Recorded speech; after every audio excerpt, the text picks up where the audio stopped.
Blog Talk Radio. 5, 4, 3, 2, 1. This is freedomtalkradio.net, and you are listening to Freedom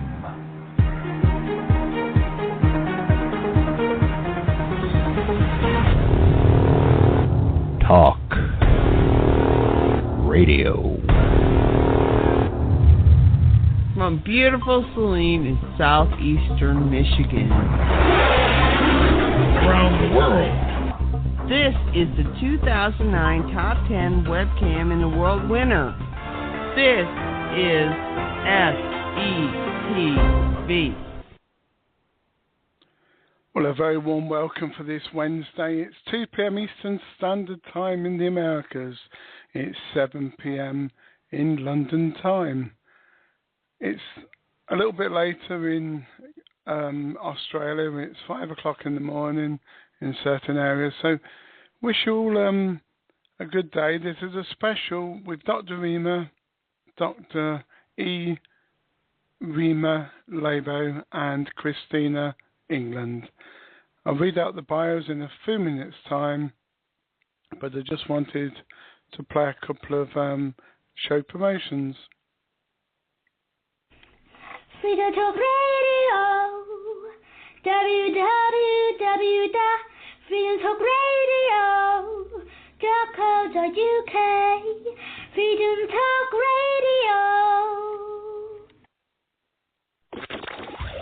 freedomtalkradio.co.uk. Let's go! This is the most diverse, most amazing, one of the funniest radio stations you could ever listen to on the internet. I've heard so much stuff from the ups, the downs, the lefts, the rights. The politics, the non-politics, the schmolitics, whatever you want to call them. It's great. Yeah, indeed. We have Christina England and Dr. Rima on in a few seconds' time. Just stay there while I grab them.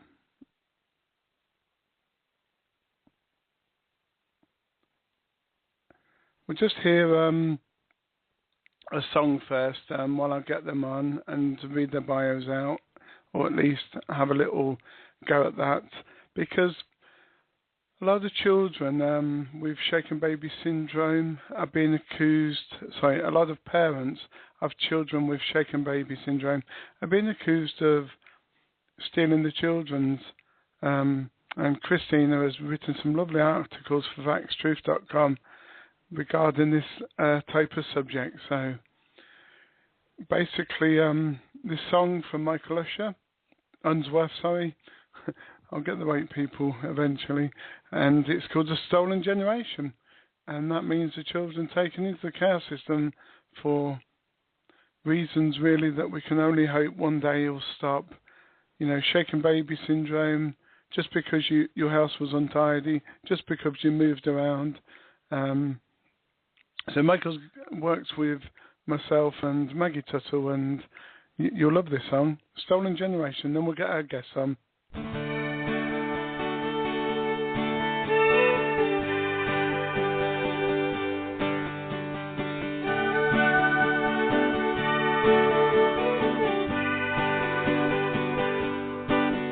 They were taken away from the mother's care, broken hearted that they did not care. She remembers crying late at night, watching the candle burn out of light. Young man followed her to the back lane when he grabbed her. She fell down to the floor, crying, please no more.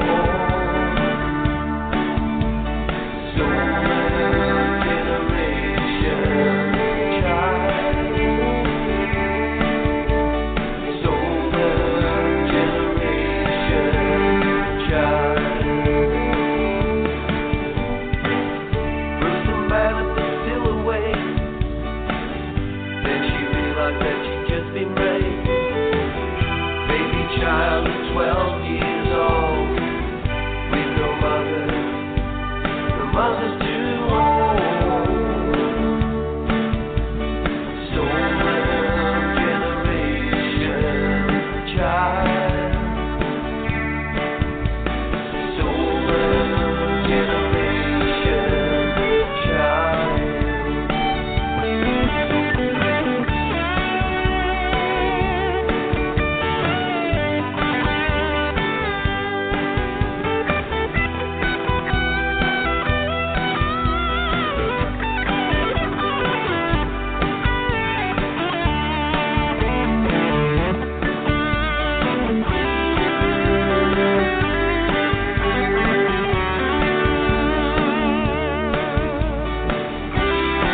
time where she'd wait for the kids another day.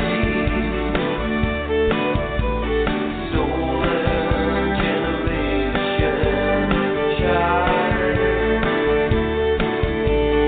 Solar generation child.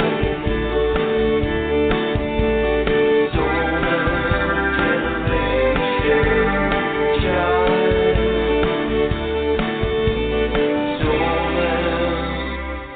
generation child.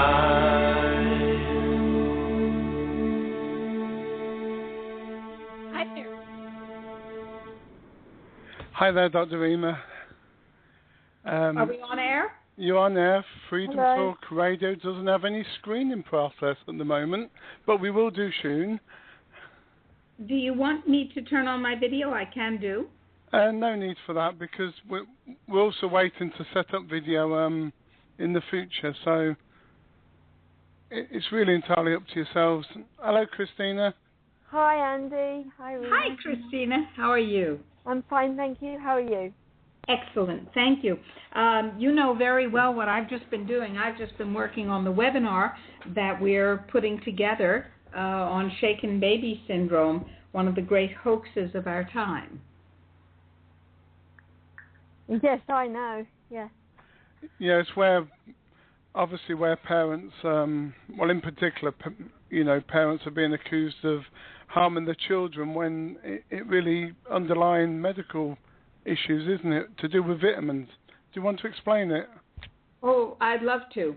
And I want to say that Christina, who is such a valued colleague, has been working very hard right alongside with us at the Natural Solutions Foundation to create a groundbreaking webinar, which will take place this coming February 5th from 8 p.m. to 10 p.m. Eastern, and we'll give you information on how you can register for that.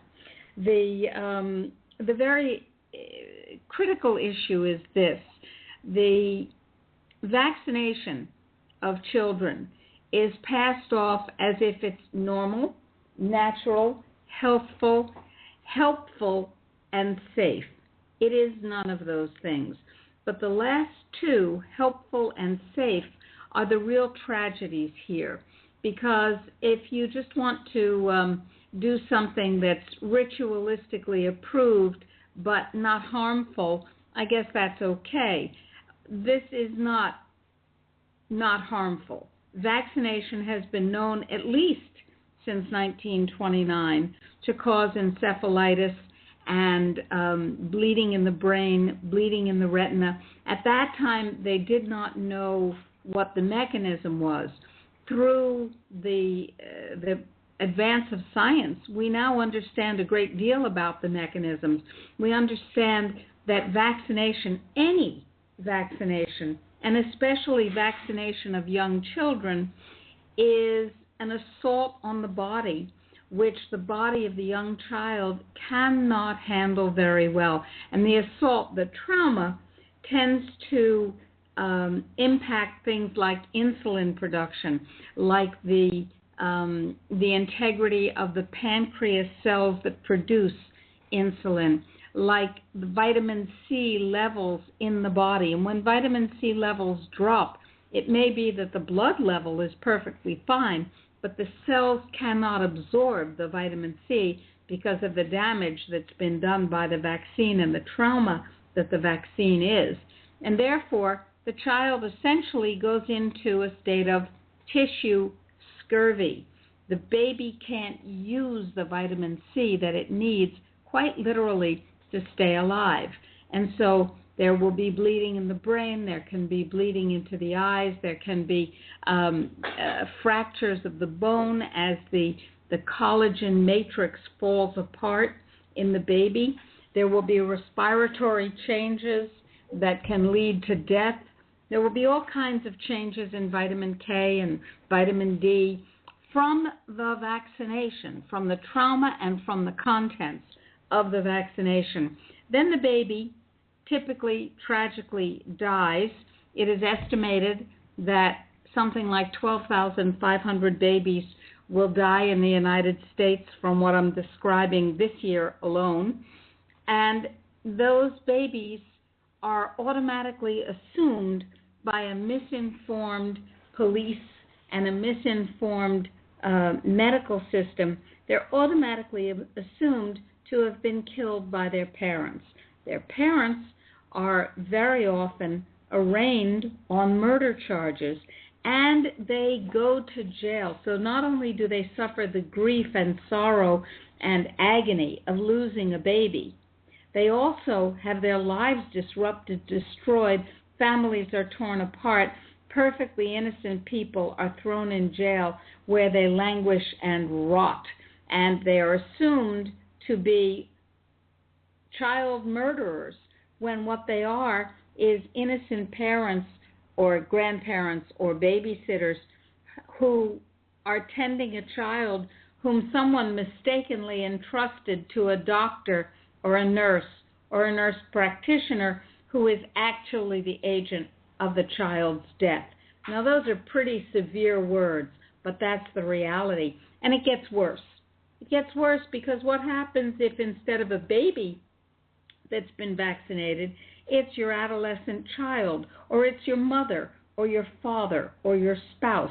And this person, too, has a vaccine reaction that results, as it can, in cataclysmic biochemical harm.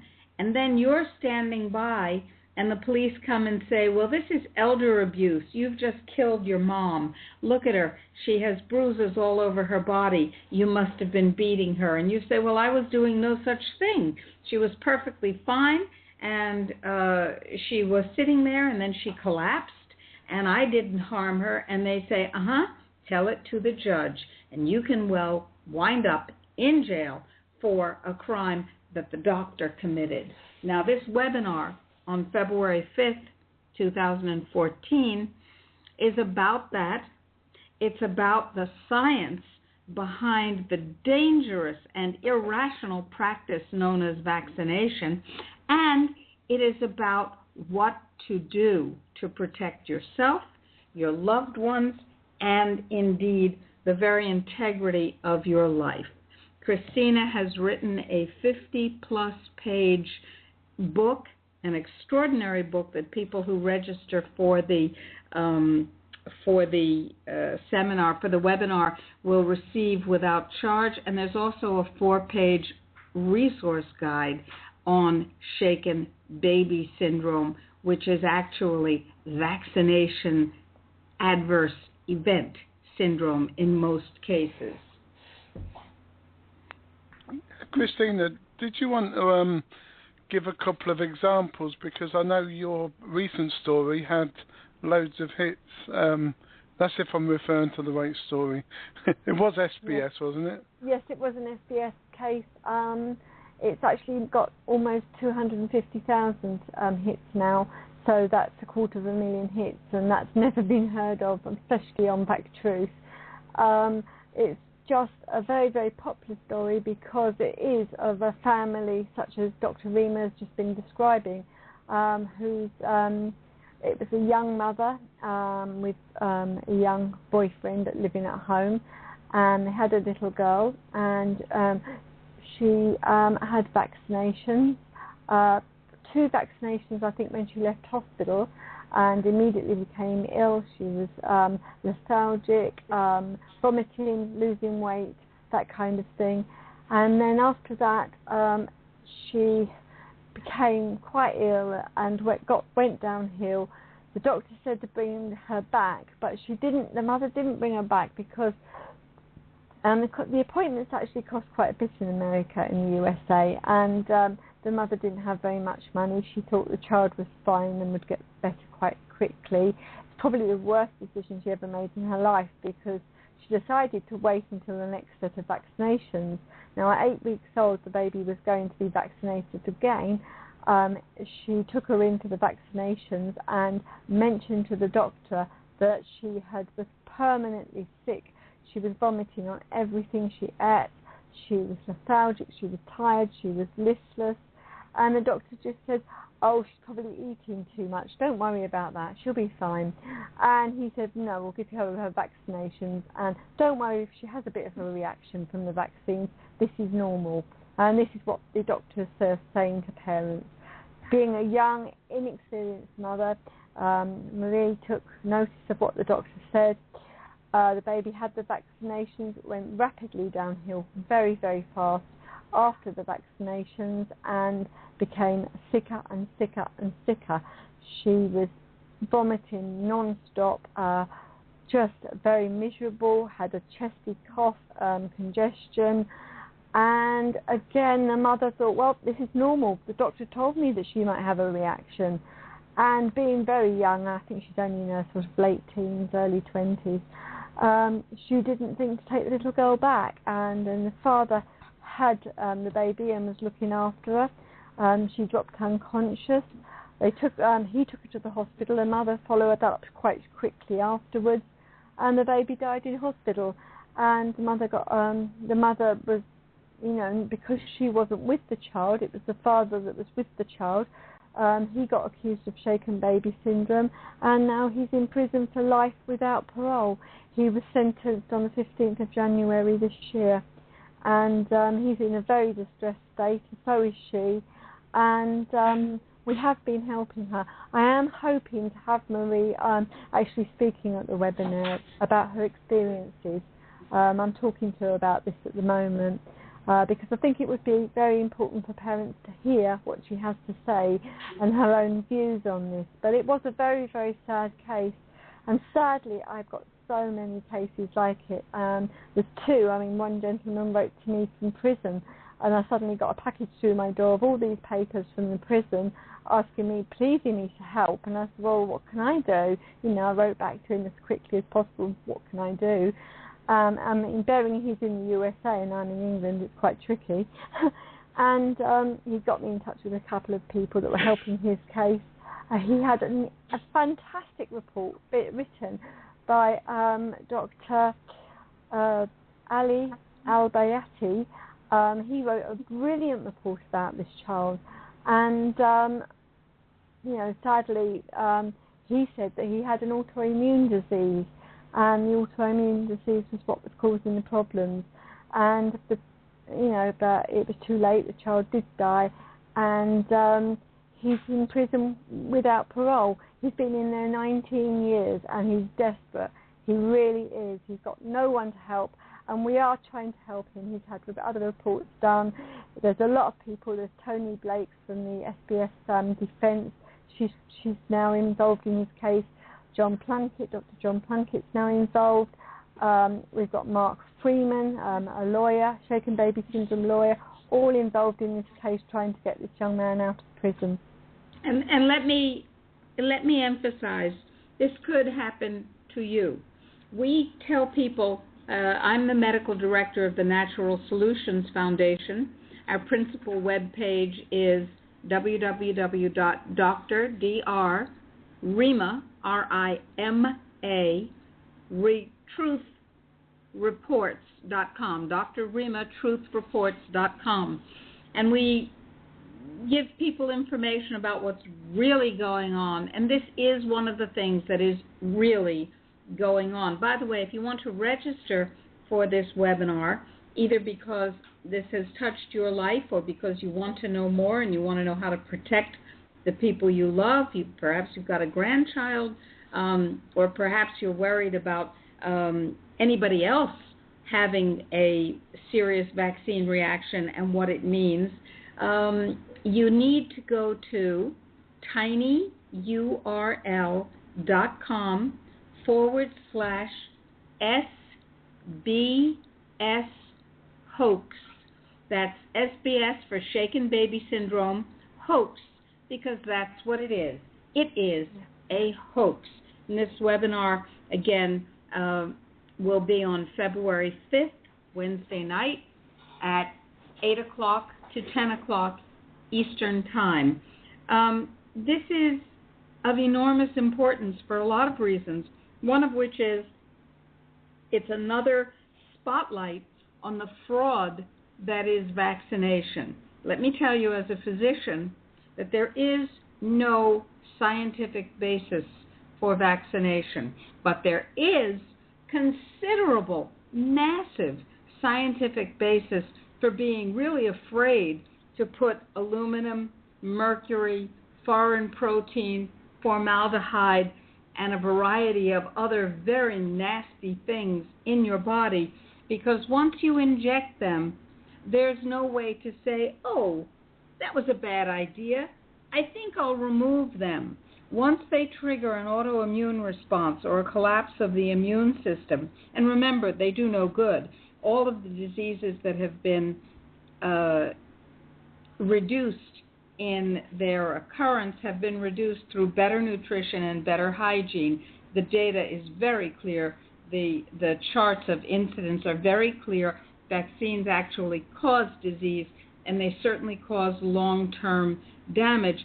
So you're actually giving the pharmaceutical industry the opportunity to include you in its ranks of patients for life when you develop diabetes, when you develop cancer, when you develop hemorrhages in the brain, or you're giving undertakers an opportunity to have at you prematurely when you vaccinate. It's that simple.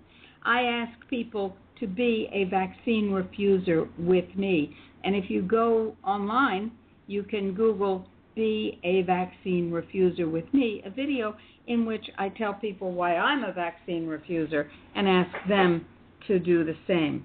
This is not a light issue, Andy, and Christina has been working very, very, very hard in this area, as have we, for quite some time. And this information needs to get out there. People say, well, aren't you afraid of the pharmaceutical industry? No, I'm afraid of the vaccines. Yeah, Dr. Rima, and if the Facebook people are listening today, and of course a couple of negative comments on Twitter, I posted just by sheer, I post as I post. It was quite okay. You've seen the post, and I was referring to in my post, Christine deals with vaccines, she's dealt with shaken baby syndrome, and a couple of silly people were thinking at the time, there can't be no link between vaccines and shaken baby. Now, actually, quite innocently posting that, and they've come back all negative. You've just proved without a shadow of a doubt. Yes, it's very, very connected, Andy. I've been looking into it for many years, as with Dr. Rima, and we found many, many connections. A lot of fraud goes on as well within it. To blame the parents, they will go to any lengths at all to blame the parents at all. And we've the case that I was just speaking about earlier on, the one that I've had all the hits on the internet. That case was one that did strike me as very, very severe fraud going on. The coroner was stating things that simply weren't true. And in the case of the scans, the child's name, it was actually another child's name on the scans that were produced to give to the coroner that he examined to help to find out the cause of death of this child. He was given somebody else's scans. Now, whether that was done on purpose or whether it was an accident, I don't know. But how does this type of thing go on? You must ask yourself, was it an accident or was this, and if so, where are her scans? Has that mother got her scans? And it's very, very worrying indeed, because we found, I've got all her paperwork, or a lot of her paperwork, and we found errors right through her paperwork. We found her name was wrong, it was another child's name on bits and pieces, and it was very hard to actually get a case together at all for Dr. Innes to write a report. Now, Dr. Michael Innes has written a report, and he found severe liver disease with this child before she had the vaccinations. So clearly she should never have had the vaccinations in the first place. Well, I can speak from experience. Our children, just briefly, that vaccinations are harmful. It doesn't matter how you dress it up. They are harmful. They are weapons of biomass destruction, as another doctor of the past that we used to know said they are harmful. Playing about. I know I'm diverging a bit onto different subjects, but playing about with food and the way you grow food, all this is real. People wake up. These people spend their day and night working for people to have a good life. They don't get paid quite often, and they're often working 24/7 to wake you people up who are not listening. Please research it. That is the only advice I can give. Dr. Rima. Let me tell you about my own personal journey. I have always been an iconoclast, and I don't believe what people tell me until I know that it's worth believing in. And, of course, being educated as a physician gave me a huge opportunity to not believe a lot of things. But one of the things that somehow slipped by my don't believe it filter was vaccination. So in 1976, when I had a 2-year-old baby and we were about to go traveling to exotic places with the 2-year-old, I went looking for smallpox vaccination for him because I really believed that protecting him with smallpox vaccination made sense, was a real phenomenon, and I was very frustrated because smallpox vaccination was ended in 1974, and I could not find a smallpox vaccine for him anywhere. Oh my, I was frustrated. Well, turns out that was a really good thing, but I didn't know it at the time. And when I look back on where I have come, because you see at that time I had just assumed that vaccination was a procedure that eliminated infectious disease. Period. End of discussion. When I started looking at the science and looking for the science of vaccination being a procedure that was useful, forget about safe and effective, just useful, I discovered to my horror that the story is one of ongoing and consistent fraud, beginning with Edward Jenner. Now, Edward Jenner is widely hailed, widely touted as the father of virology and vaccine science. Edward Jenner was a physician, at least an alleged physician.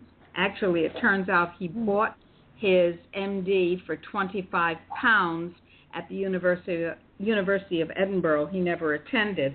God, I wish I could have just bought my MD for £25. Trust me, the 4 years of medical school were definitely the worst of my life.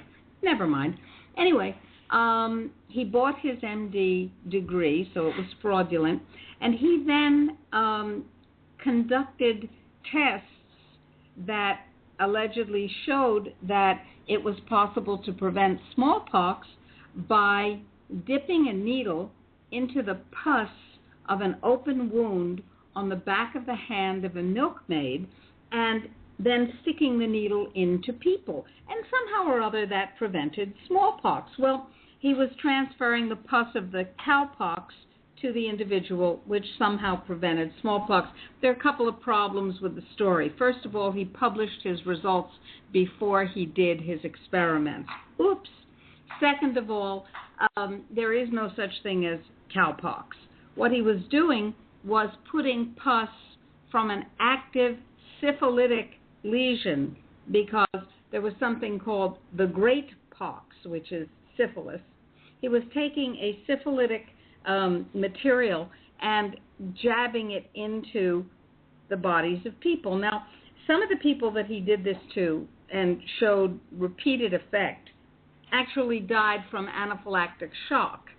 But in addition to that, once the British government figured out that this was a wonderful thing and they started demanding that parents vaccinate their children against smallpox, they were finding that large numbers, we're not talking one or two, we're talking large numbers of previously perfectly healthy newborns and children, young children, were dying of what looked very much like syphilis. And the reason it looked like syphilis was that it was syphilis. And so these babies started dying of syphilis that they didn't have until they were vaccinated. So by 1853 or so, the situation was so serious that the British Parliament, ever the bastion of truth and protection for the people, like every other group of politicians, right? The British Parliament conducted a 2-year blue ribbon panel investigation to find out just what the problem was. And what they discovered, and these are official proceedings of the Parliament, what they discovered was the problem was that they were giving syphilis to children. And the syphilis was, of course, killing them in large numbers. Now, in the tropics, Britain was expanding, the UK was expanding. I guess it wasn't the UK then, it was England. It was expanding widely into other parts of the world, including the tropics. And in the tropics, they didn't have syphilitic lesions.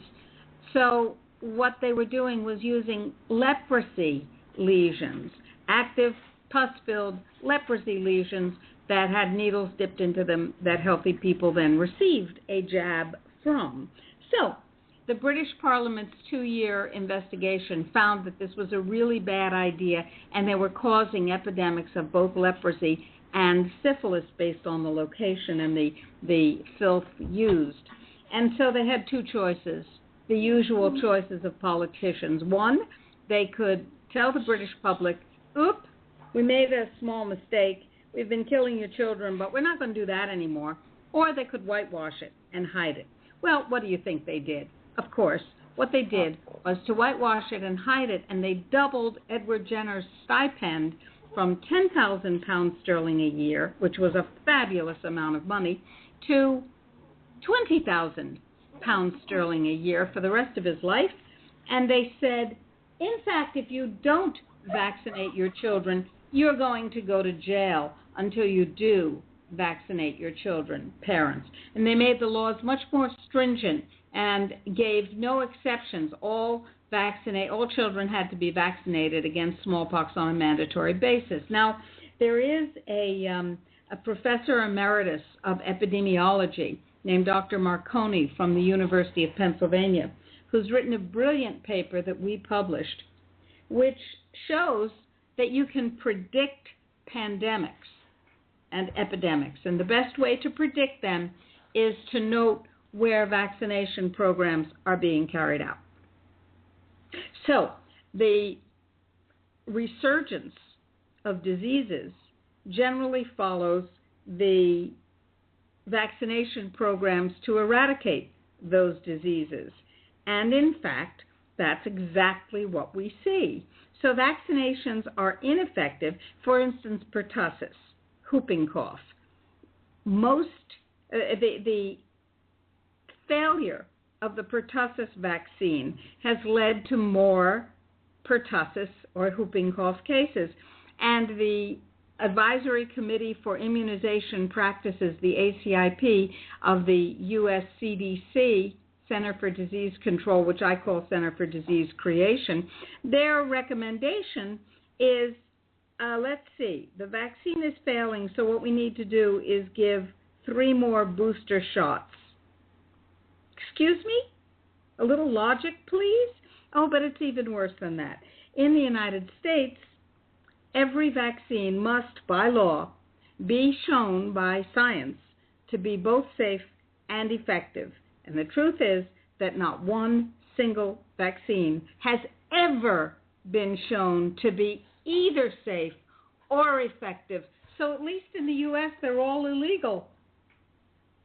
Why put that into your body? And why put that into your child's body, knowing that every vaccine causes a vaccine reaction, and eventually it could be a vaccine reaction that leads to autism or other neurological problems or type 1 diabetes or death or any other variety of horrible consequences, and they don't work.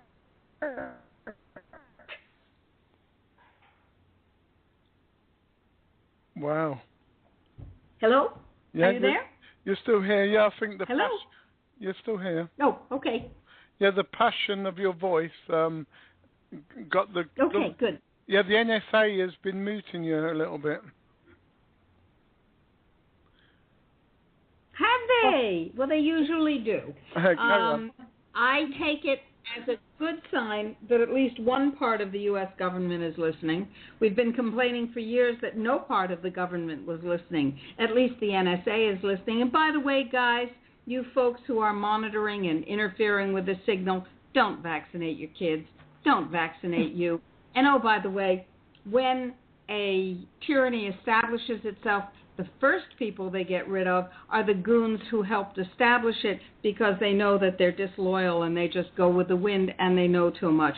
So you have a real problem, guys. Have a nice day. Absolutely, yeah. Christina and Dr. Rima, there's a few parents that have lost their kids because basically, I think Christina will probably know who I'm referring to. There's a couple of cases local to me, and all the babies had on them was probably mild to medium bruising, and it's caused by some condition. Can you explain what all that's about? Because, you know, me being me, I forget people when they tell me what they found out that it could be. But you probably know what I'm talking about. Christina, are you familiar with these cases? Go ahead. It could be Kawasaki syndrome. I'm not sure if I've said that right because I've never been able to say it. But yeah, that's the one. That's it is the one. a condition. It's caused through, I believe, like a it's not like a vitamin C. It's like a vitamin K. K, yes, K. That's the one. Michael Innes has written a few papers on it. This particular illness that is just come from the vaccinations actually produces bruises. It produces various different, effects. Marks that look like cigarette burns. Very bad bruising. The children that do have this condition do look very, very, very poorly and very beaten up. Some of the images that I've seen from Dr. Innes' papers are quite shocking. Actually, Lisa Blakemore-Brown wrote about a case of this on the BMJ, and in fact, it is a letter that was published by the BMJ, which is very, very rare because she did have a lot of her letters that were refused. But she had to verify that it was a true case. The child is also mentioned in her book, Reweaving the Autistic Tapestry, and she outlines a case there with a child that actually had this disease and was shown to have this disease, and the parents got falsely accused of battering the child and beating the child. Yeah, these two people locally. I think I know who you mean. Yeah, it was mild to medium bruising. It wasn't as bad as that, but that is the right name. Unfortunately, the kids were just babies or very young people.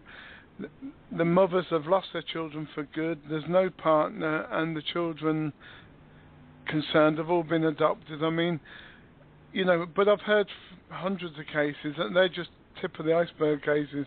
Mm. I'm actually helping one at the moment. She came to me in a complete state this afternoon. Poor lady. She's an asylum seeker. I won't mention any more, but she's come over from Pakistan. And she doesn't speak a lot of English. Her English is very poor, so it's her second language, obviously. And she's caught up in all this because her child was vaccinated, and he became very, very ill indeed. He began to have, he had the bleeds on the brain, and he was taken into hospital. He's been now up for adoption. She's fighting the adoption court, and sadly, he's had a very, very severe rickets. That was all the way through his paperwork. He had very severe rickets and vitamin D deficiency, and he was I was absolutely shocked by the amount of vitamin D and the amount of calcium that child was being given at 12 weeks of age. It was a shocking amount. I think it was 2,000 milligrams of a particular calcium tablet. He was being given that twice a day, and I was absolutely horrified. He was 12 weeks old, and I don't know much about drugs, but I do know that you shouldn't be giving that amount to a child. And I sort of mentioned it, and I said, couldn't you check it? And then we found the actual product leaflet of this particular one. This particular drug shouldn't even be given. It's a calcium tablet that you dissolve in water. shouldn't even be given to a child under the age of 6, and then only at 1,000 milligrams twice a day in this tablet. And this child was having 2 tablets, and it was 2,000. And this was an awful lot for these children. You know, this child, I think he was having 2 tablets twice a day, so it was 4,000. You know, he was having during the day, and he became very, very sick, and it was all caused through the vaccinations in the first place.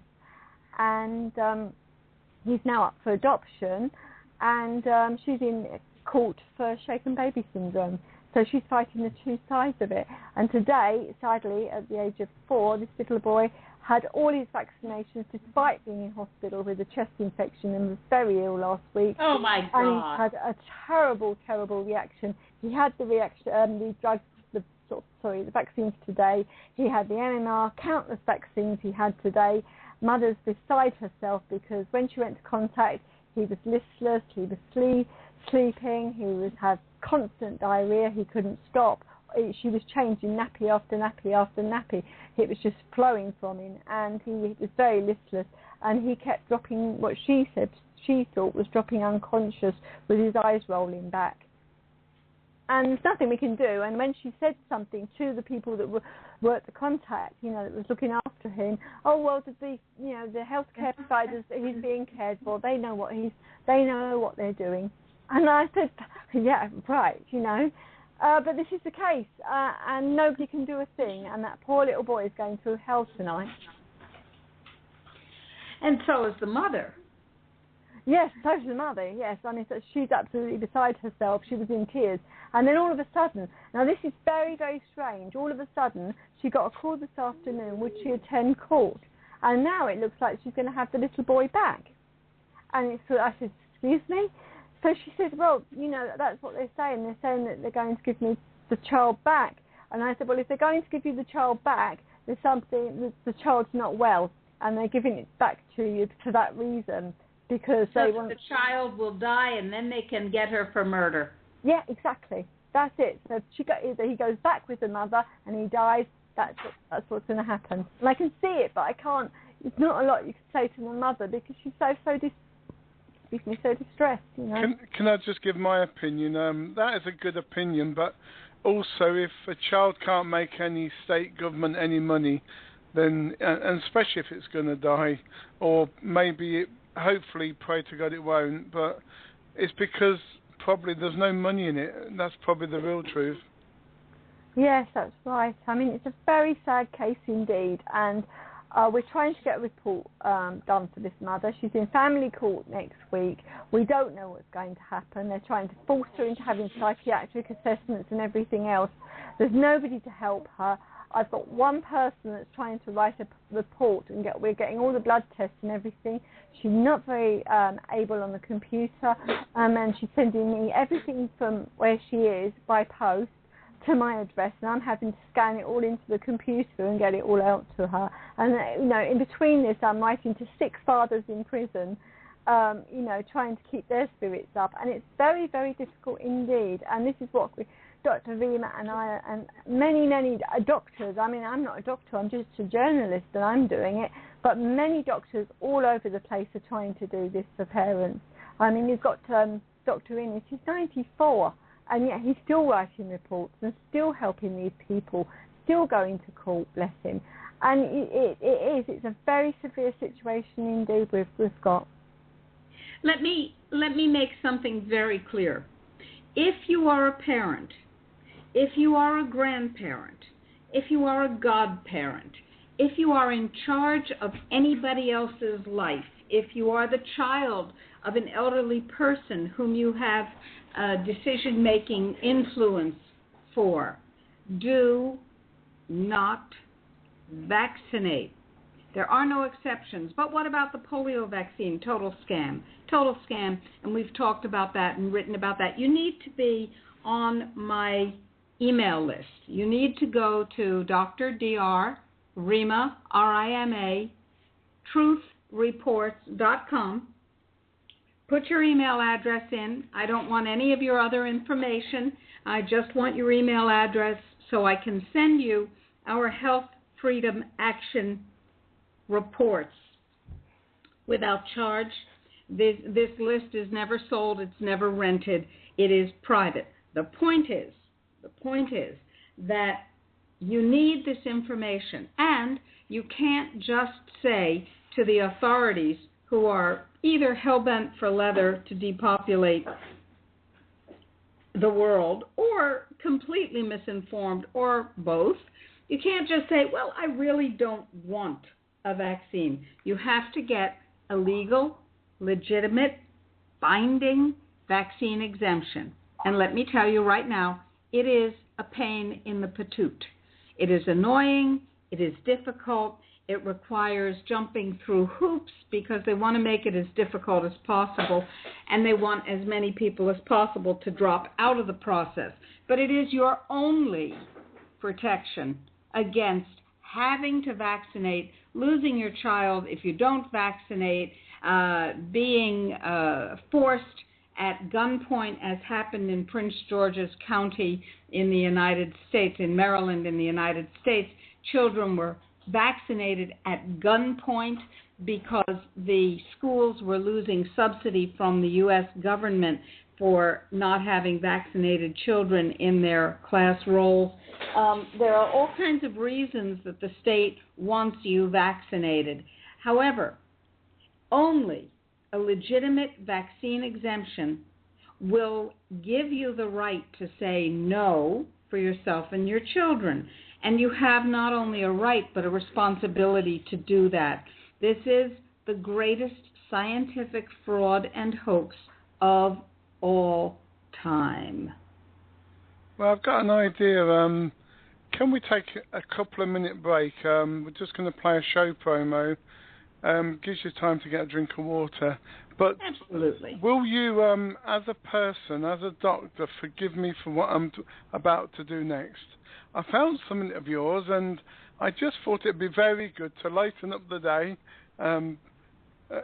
because we've had some serious talking already. We've had some very distressing sort of information, but I thought we'd, cheer up the day. It's a song. I think that's gives you a clue, if that's okay. If you don't mind. I don't mind. Okay then. Well, because you're a show host, I'll put this song on.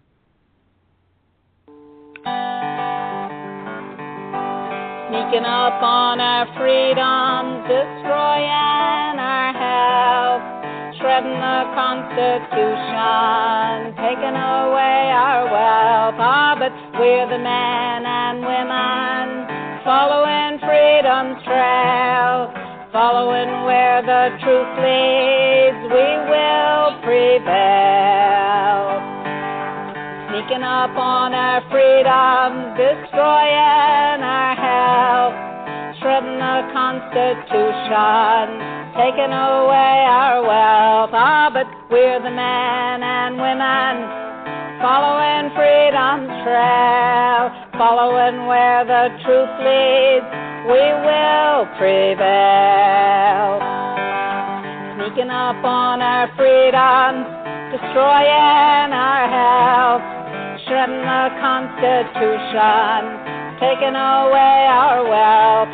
But we're the men and women following freedom's trail, following where the truth leads, we will prevail.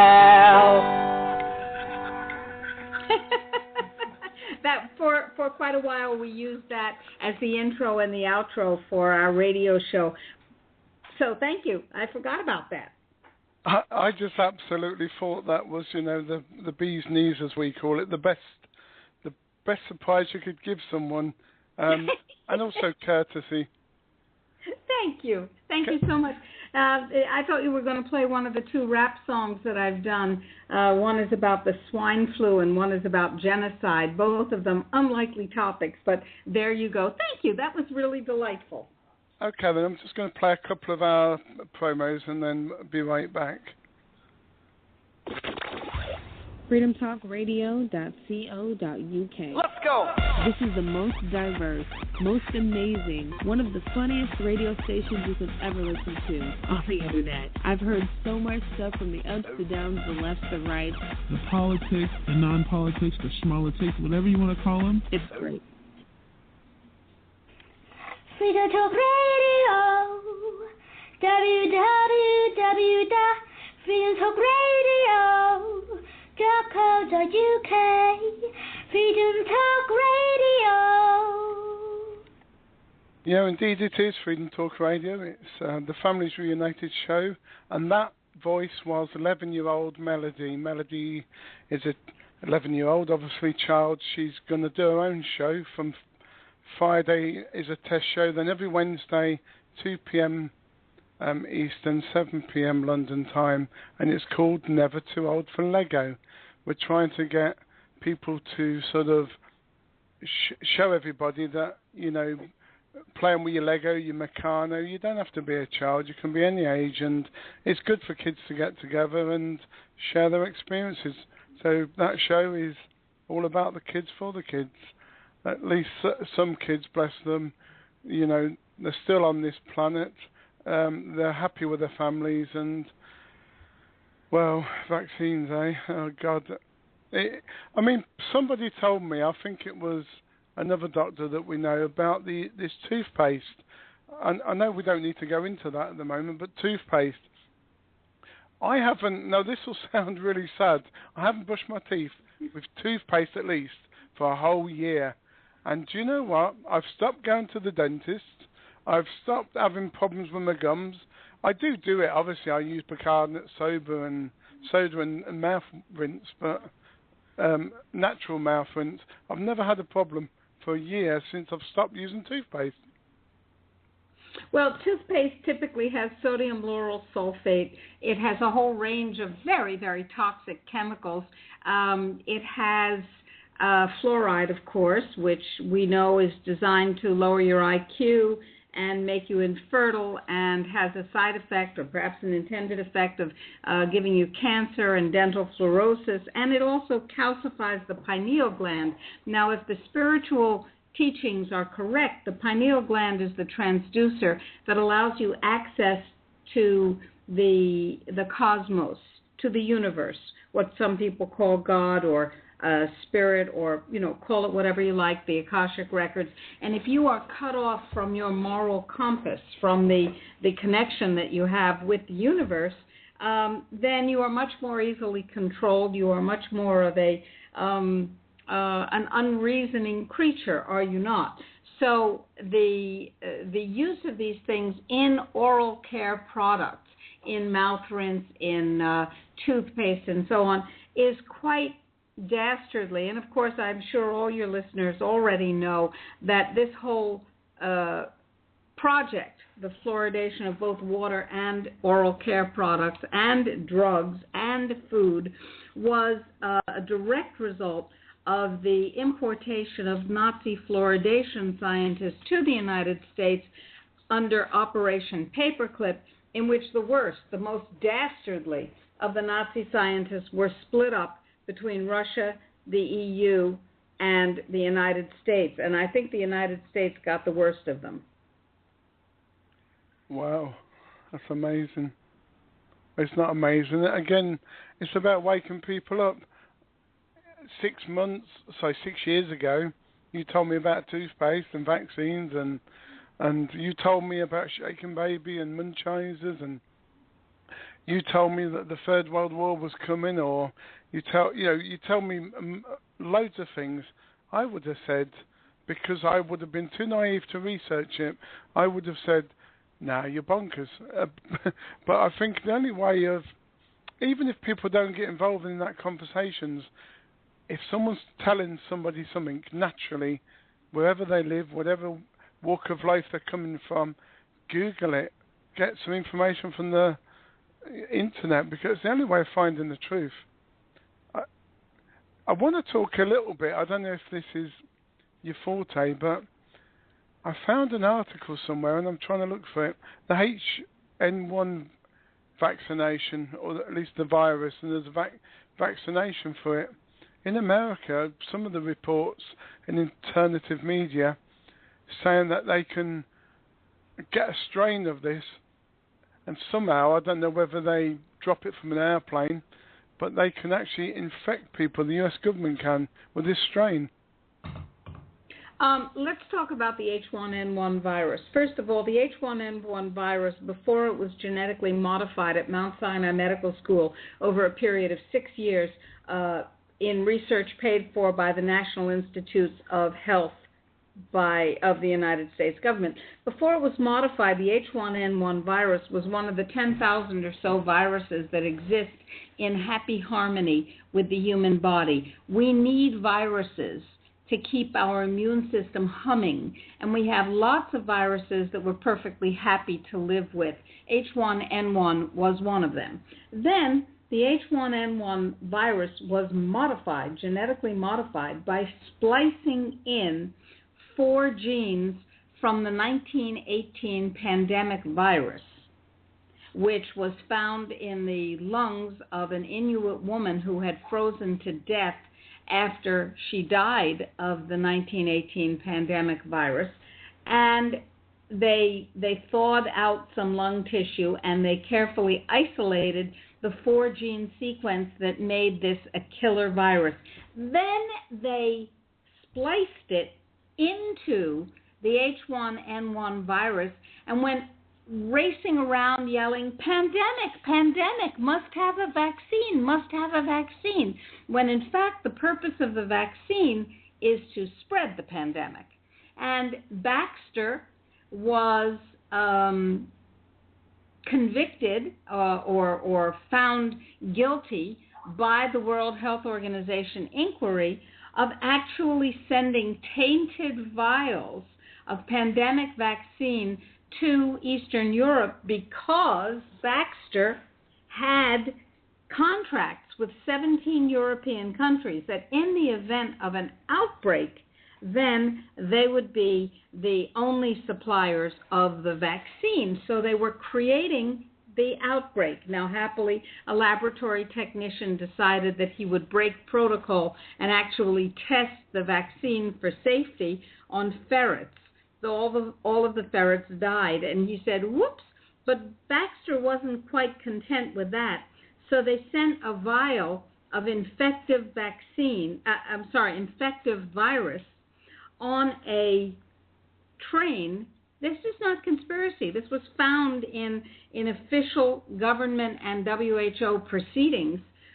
They sent a vial on a train from Switzerland to Austria that was not designed to stay intact. It was designed to explode, and it did explode, and it sprayed everybody on the train, which was crossing a border into another country, another region of Europe.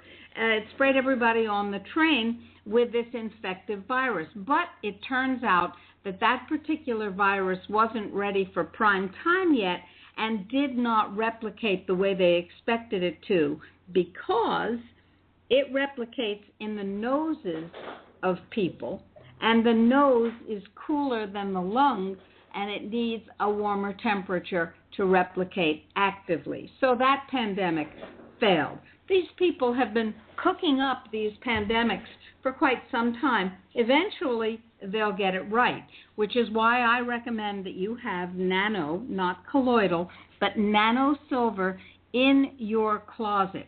And you take it, because nano silver is the universal antibiotic with no side effects, with no toxicity, and it will kill every pathogen, every disease-causing organism, while leaving the normal health-giving organisms intact.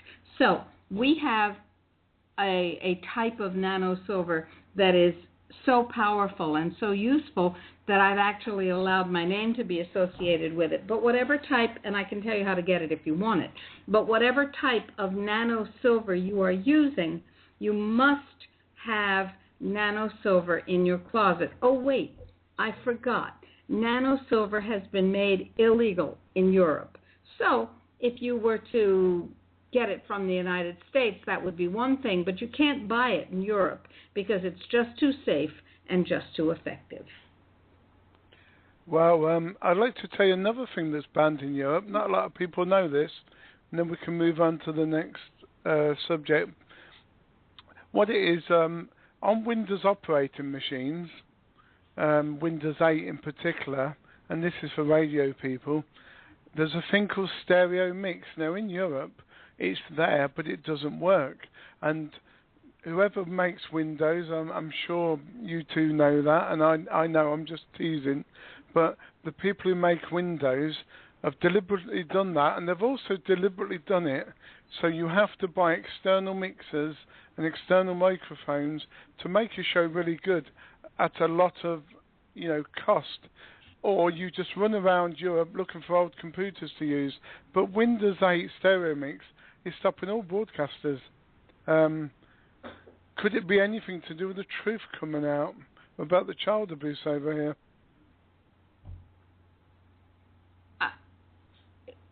I don't understand. You're saying that the stereo mixer fix, the fact that it doesn't work in the Windows versions in Europe, is connected with the child abuse scandals? Mm-hmm. Is that what you said? In general, it's stopping you speaking out. So that could be any subject. Well, if you can speak out, if you can still get external mixers, or you can speak out with less excellent sound quality, you can still speak out. I have absolutely no idea why the stereo mixer doesn't work on the European versions of Windows. But I do know that we are losing our constitutional freedoms in the United States. You are losing your protected freedoms in Europe. And those freedoms are not just about one topic.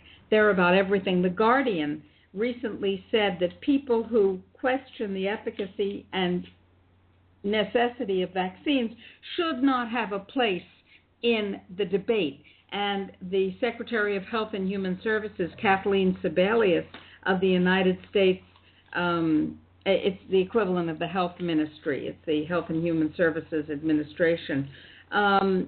She said the same thing.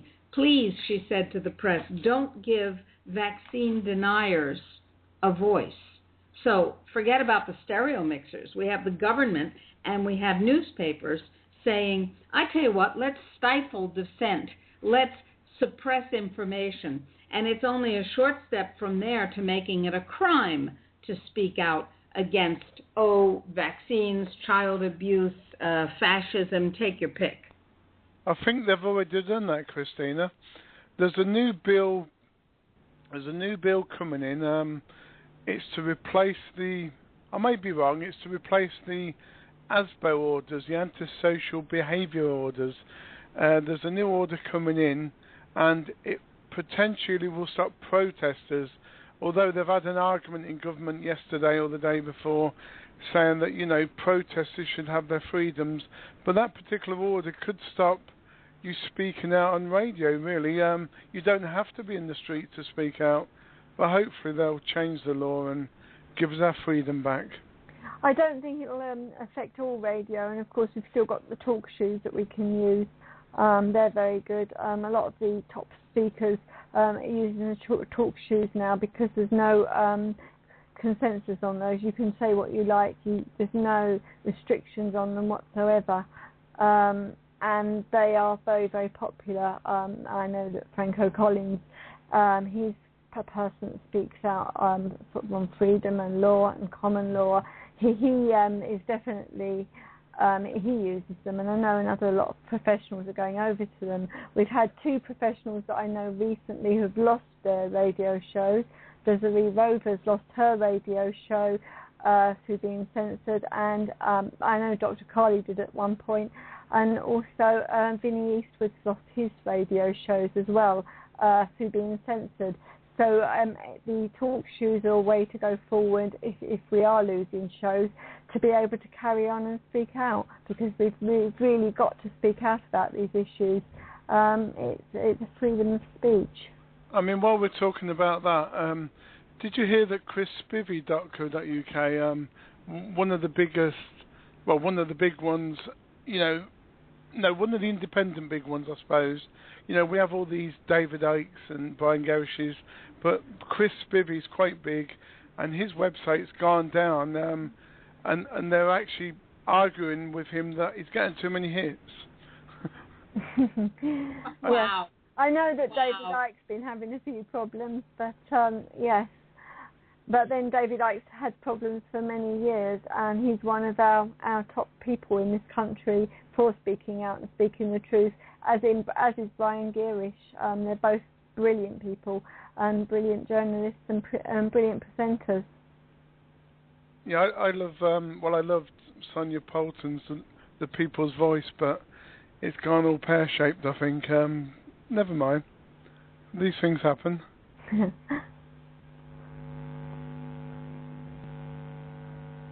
Now we're gone quiet. Yes. Well, since I don't know, of course I know David Icke's, but I don't know the one that's gone all pear-shaped. And I'm sitting here trying to think, there is a bit of a cultural divide between your language and mine, and I'm trying to figure out what going all pear-shaped means, except having spreading hips. Going all pear-shaped means getting it all wrong. It's just falling to pieces. It's just a saying we use in England. Okay. Because I've gone all pear-shaped, and I'm doing something about it with my diet and exercise. It's too many hours at the computer. Yes, probably. I'm feeling the same. I was on radio at 6:00 this morning. Yeah. We're very lucky. I mean, I don't know if I probably can announce it now. We're very lucky. We're going to have Natty on, Dr. Rima, and she's going to learn everybody the Spanish version of what we're all trying to say. Well, you are lucky. Nati Acuna works for us here in Chile, which is where I am right now, and she is a spectacular young freedom fighter. She's bilingual, and she will be doing a Spanish language freedom program for you on your station. I'm thrilled. We have had some very, very powerful success here in Chile using the same techniques that we use in the United States and that you're using in the UK, and that is dissemination of information through social media, Facebook, radio, emails, and so on. And what we've done is actually stopped what's being called the Monsanto Law, which is an international treaty that would destroy Chile's ability to control its own food in the same way that the United States is now an agro-disaster. It is, as many say here, probably a Monsanto wet dream of a treaty. And a treaty supersedes national law and can never be rescinded. So that's rather interesting. And it was a sure thing to be passed last April. And I said, I don't think so. I want to testify before Congress before they pass it. And people said to me, you can't. You're a stranger here. You don't speak Spanish. You don't know anyone. And I said, of course I can. Let's make it happen. So I testified. And then that was on a Thursday. The following Tuesday, the bill was due to be passed with, out of 31 senators, only 4 senators opposing it. So we got busy with our social media and political activism through the Internet, and they had to take it off the agenda because there was so much opposition. Ultimately, 3 million people in a country of 17.5 million sent emails saying, don't you dare. And finally, last week, the outgoing president of Chile, President Piñera, said, we really shouldn't take this on. We'll leave it for the new president. And oh, by the way, what also happened was that we discovered that the minister, Nati, who is going to be doing your show, discovered that the Minister of Agriculture of Chile is going to make a huge amount of money if this bill passes because of the company that he has, which sells GMO seeds. And she came to me and said, Dr. Rima, I have this information. What should we do with it? I said, give it to the press.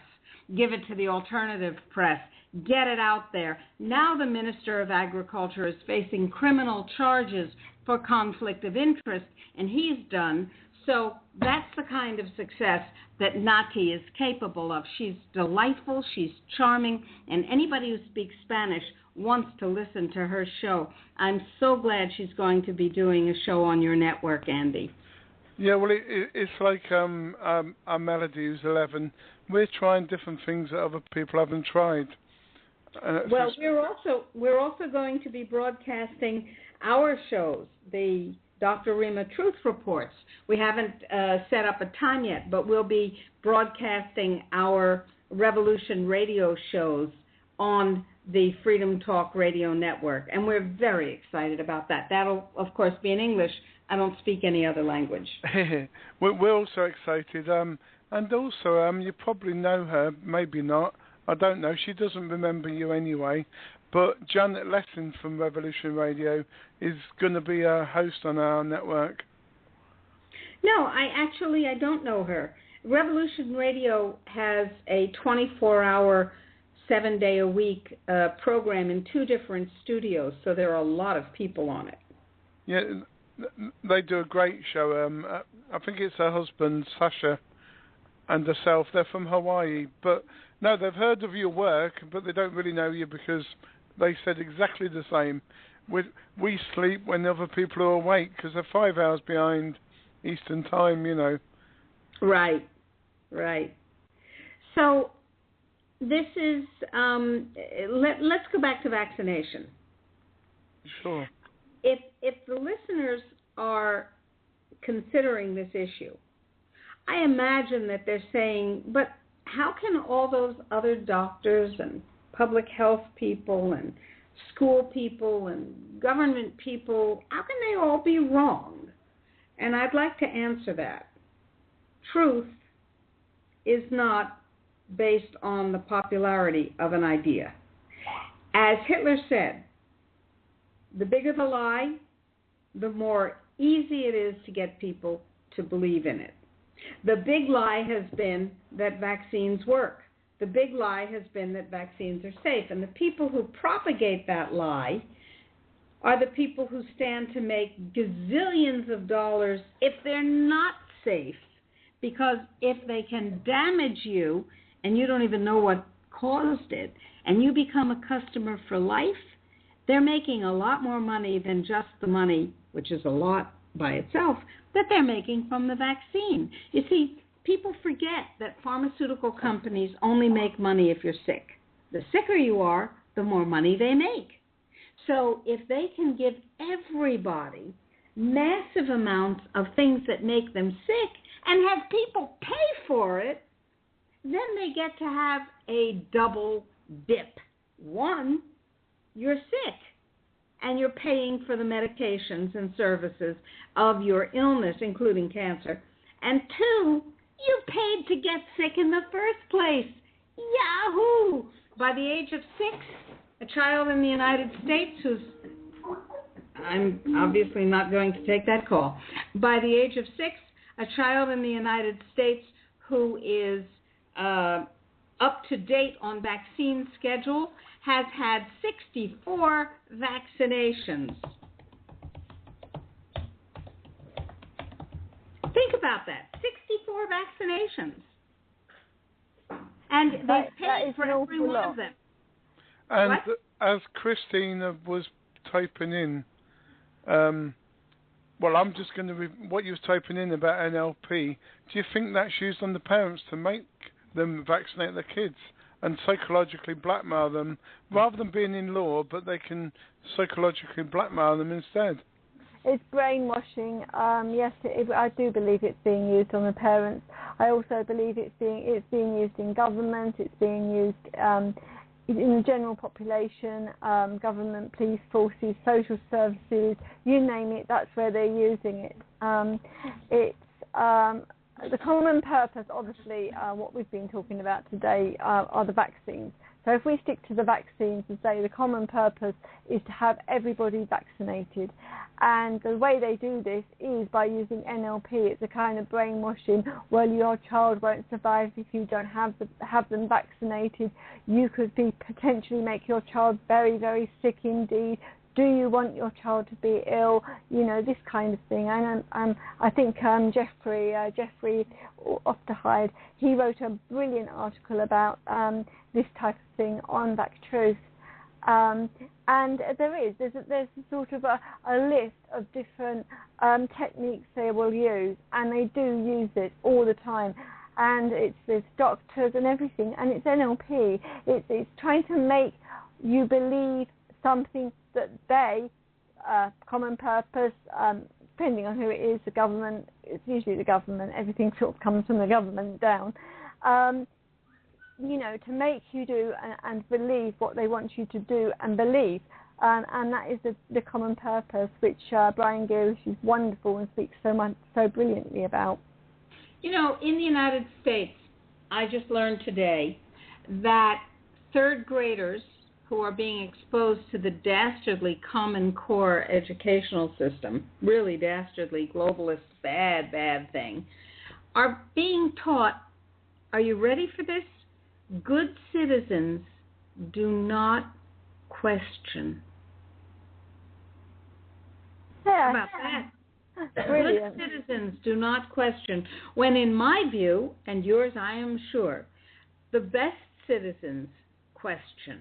And they question ceaselessly. They take their responsibility to question with utmost seriousness. Yes, exactly. I mean, it's surprising what's being taught in schools at the moment, and we've been saying it a lot between us here in sort of my close network of friends, that they're brainwashing the pupils. It's a dumbing down of the population to get them to do and believe exactly what they want them to do and believe. And it's working. NLP, for those who don't understand the actual term NLP, is neuro-linguistic programming. I'm sure Dr. Rima could tell us all about that, because she's a psychiatrist, but she's actually a psychiatrist that does not ever prescribe drugs. Ever. So, ever, yes, I know. So did you want to speak a bit about NLP? NLP, you're talking about NLP being used synonymously with propaganda. Propaganda is much bigger than NLP. NLP, neuro-linguistic programming, is one very small part of PSYOPs and of propaganda. But it is certainly used. The propaganda, the marketing of these ideas is much deeper and larger than NLP. It is subliminal. It is everywhere. It is in images. It is in television. It is in communications. When you have a baby in the United States, you're most likely to get a postcard or an envelope with a letter in it from the governor of your state, in lovely baby colors and, soft, pretty images of bows and booties and rattles and things like teddy bears, that kind of baby imagery. And you're going to be told that your baby is being welcomed into Wisconsin or Michigan or California or Pennsylvania or wherever. And you're going to be reminded that to keep the baby healthy, the governor of the state, an authority figure, wants your baby to be fully vaccinated and have all your baby's vaccines up to date. I don't consider that NLP. I consider that shameless propaganda of a much grosser type. But then when you take your baby to the hospital, if the baby has some condition that requires hospital care, you're going to be told under Obamacare that unless your baby is completely up to date in all of its vaccines, forget about whether the vaccines will kill the child, never mind that, unless the baby is completely up to date, they won't stitch the knee that the kid broke open when he fell down the stairs or whatever. And the same goes for you. Unless your vaccines are completely up to date, then you can't get treated for the car accident that you just had or whatever. Now, that's not NLP. That's coercive tyranny. They're a little different, but they work together. Yes, I believe you're right. You are right, Dr. Rima. But we've been talking a lot in the groups that we work in over here about the NLP, because that seems to be what people are understanding. But yes, I can see on a deeper level. I mean, I definitely wrote an article on the newborn baby cards that are being sent out by every state in America at the moment. They send them out. It's a sort of the person in charge and of the sort of state senator, as you say, or the state person, has been sending these cards out, and these cards are signed by them, and supposedly that is, and they're signed by them, and they're being sent out from Hallmark cards. That the Hallmark cards are providing the people with all these cards, and every time there's a newborn baby being born in America at the moment, they receive a baby card. Congratulations on the birth of your baby, which is all very nice and lovely, but they get inside the card, there's a growth chart and the vaccination schedule, and Hallmark cards are up to their eyes in it. If you look into Hallmark cards, and I really did, you find them connected to the Gates Foundation. They've got sort of fingers in every pie, and they are doing a massive job they're working alongside UNICEF and doing all kinds of work alongside them. In fact, they've actually taken a partnership with UNICEF. So they are a massive group, and they're a group to watch out for, I believe. Let's talk about the Bill Gates Foundation. Is there anyone among your listeners, Andy, who does not know that Bill Gates has said in public, in a TED Talk, which he is responsible for supporting, by the way, the main supporter of TED is Bill Gates, that properly used, vaccines can result in a 12 to 15% reduction in world population. And if you don't believe me, then go to YouTube and look it up, because there it is. Big as life and twice as real. Now, Bill Gates also gave the United Arab Emirates, specifically Dubai, United Arab Emirates, $50 million to be matched by another $50 million from the emir there to reduce the population through vaccination, because then the remaining population could enjoy the same level of health and the same standard of living as the people in the United States. And the emir of the United Arab Emirates said, "Oh, cool shoes," and accepted the 50 mil and put his own 50 mil next to it. We're talking about bonkaroonies crazy dressed up in very expensive suits.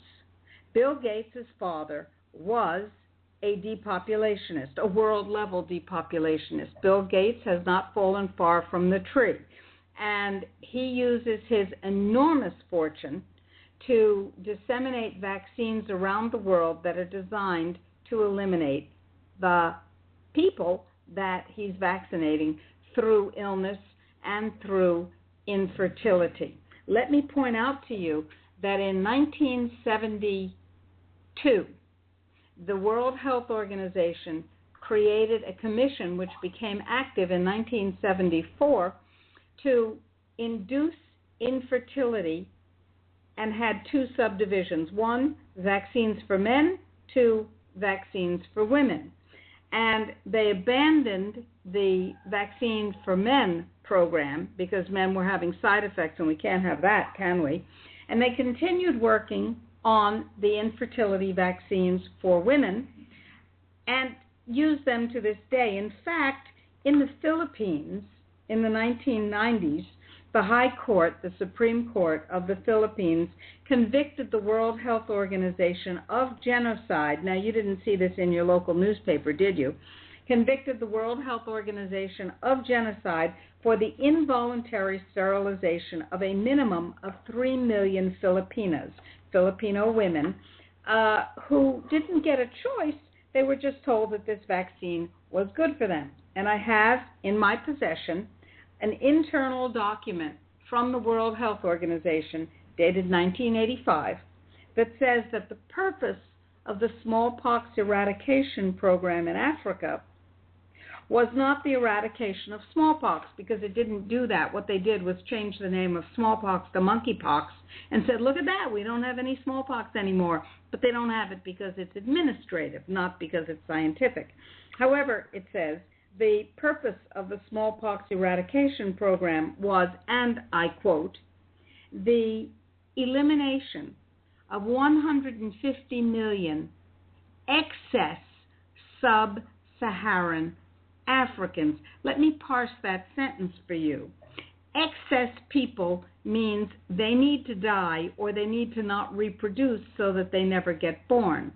Sub-Saharan Africans means people with black skin. So the purpose of this eradication program was the elimination of 150 million people who would never get born because their mothers were made infertile by the vaccine.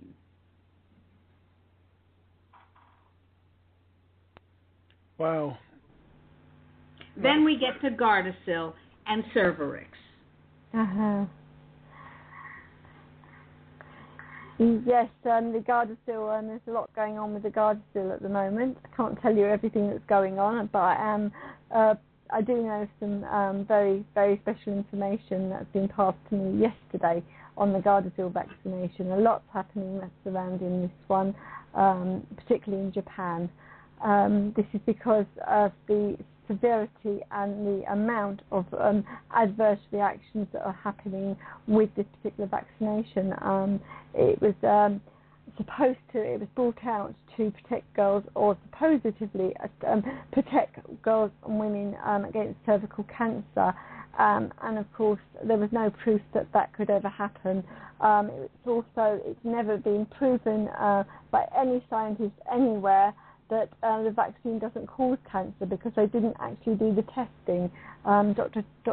Diane Harper's been speaking out massively on this because she was an insider, was working on the production and the testing of the Gardasil vaccine, and I think also the Cervarix vaccination. And she's been speaking out. I did an interview with her at one point. It's on Back Truth somewhere if you want to search for it. But yes, she has said that it was never ever tested to last about 5 years, because it wasn't able to be tested.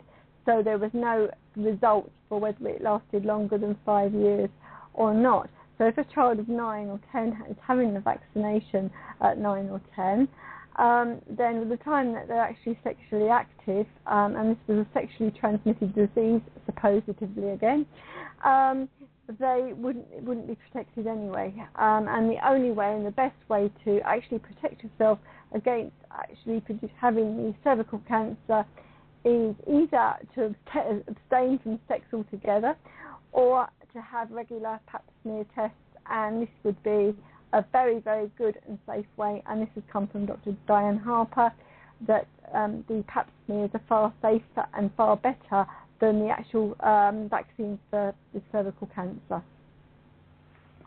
In fact, one of the cute little realities of Gardasil and Cervarix is essentially Gardasil with squalene in it, and squalene causes profound autoimmune problems, sometimes known as Gulf War syndrome. Bad thing to inject. But the Cervarix and the Gardasil, when injected into a woman or girl who already has HPV in her cervix, increase the chance of cancer by about 47%, cervical cancer. Well, since virtually every woman has HPV at some time in her life, usually at many times in her life, because it's a frequent infection that is self-limiting. It goes away within 2 years in virtually every case. And it has never, ever, ever, ever, ever been shown to cause cancer. That means that the roulette involved in having this abominable vaccination for with either Gardasil or Cervarix, and maybe having human papillomavirus in your cervix, the chances are you probably do, means that you're playing with fire because the virus doesn't cause cancer, but the vaccine does in the presence of the cancer. In the presence of the virus, almost half as many more cancers as you would get otherwise. This is fundamental craziness. Fundamental craziness. When you look at the logic of this, there is none, unless you're looking at depopulation logic. And then there's a lot. And of course, the women and girls are dying after these vaccinations, and their parents are getting falsely accused. The parents are not getting falsely accused of shaking them, but they are getting falsely accused of murdering them. They are getting falsely accused of Munchausen's by proxy, making up syndromes and symptoms and disabilities to get attention. And of course, we've got another circle of allegations going on there with the Munchausen's by proxy allegations, which both Andrew and myself know only too well can happen, and it does happen after a vaccine, because both his children and my children have had vaccine injuries, and we have both been accused falsely of Munchausen's. So it's a big lottery, but I do know that an awful lot of children and women have died after this, and also that the fragments of the DNA have been found in the brain tissue of women that have died suddenly after a Gardasil vaccination, and this was discovered by scientists Dr. Lucia Tomajanovic and Professor Christopher Shaw in the University of British Columbia in Canada. You know, it's hard for the average person to keep up with all this. There's this vaccine, there's that vaccine, there's this side effect, there's that side effect. So here's the bottom line for people who are not immersed up to their eyeballs in all of this vaccine stuff. Don't. That's the bottom line. Don't vaccinate you. Don't vaccinate your kid. For God's sakes, don't vaccinate if you're pregnant. Oh, do not do that. And if your doctor is pushing you to vaccinate, then you should have had an exemption in place before this. Let me give you the basis for which every person on the planet has the right to a medical exemption. You ready? Okay. And I'm saying this as a physician, even though you particularly are not my patient. If you are a mammal, if you are any sort of mammal, then the energy in your body is produced by little tiny things in each cell called mitochondria. Your mitochondria are essential to your survival. Anything happens to your mitochondria, you're going to get sick. Anything more happens to it, you're going to get really sick and possibly die. If your mitochondria become damaged, then the energy production of your cells in your body will be damaged. Your ability to marshal your immune resources will be damaged. Every single vaccine causes mitochondrial damage. Every single vaccine. Now, in order to not have that damage, you need to not be exposed to vaccines. And that means that you should be able to get a medical exemption on the basis of a mitochondrial susceptibility to damage from vaccines. Because, after all, you're a mammal, and every mammal has mitochondrial susceptibility to damage from vaccines. Case number two, or reason number two, that you should be able to get an exemption. The immune system is essential for survival. It is well known that the immune system is overstimulated and suppressed simultaneously by every vaccine. Therefore, in order to safeguard your immune system and protect yourself against cancer, infections, and autoimmune destruction of your organs and tissues, you need to not be vaccinated. Am I saying this facetiously? Oh, no, no, no, no. I'm saying it very seriously. Vaccines are universally toxic to the immune system and to the mitochondrial system. The immune system and mitochondrial system are our two bedrock systems that we need to survive. And therefore, rather than run the risk of genetic susceptibility, and you have a genetic susceptibility because you're a mammal, you're a human, it's in your genes to be susceptible to these toxins. And therefore, I believe that every human being has the right, the medical right, to a medical exemption if they get up off their rear end and go through the hoops and loops necessary to get them. Yes, that's an important point, Dr. Rima. We do. All of us need to get our children exempt from vaccinations. They are very, very dangerous indeed.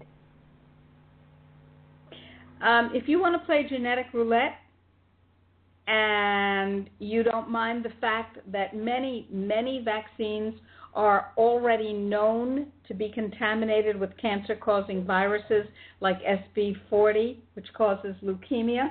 And if that's okay with you, that's perfectly all right. Maybe that's how you want to spend your time. But if you have a child under your care and you allow that child to be exposed to that danger, I would imagine that would be reckless endangerment, wouldn't you?